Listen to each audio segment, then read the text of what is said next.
Constitutionally, elections are due between July 23rd and August 22nd, but President Mnangagwa says they will be held earlier than July.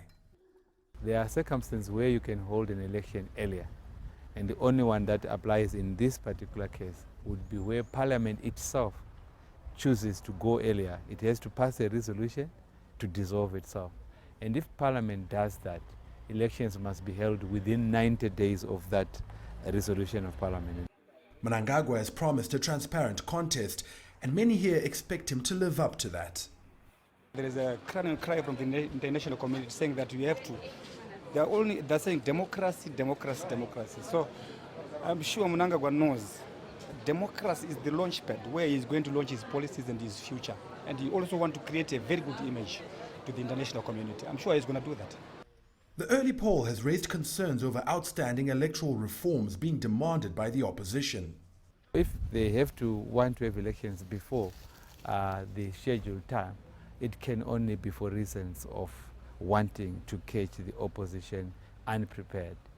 Observers want the attention to be on the fairness of the process. Any country can have an election anytime. You can wake up and say, let's have an election.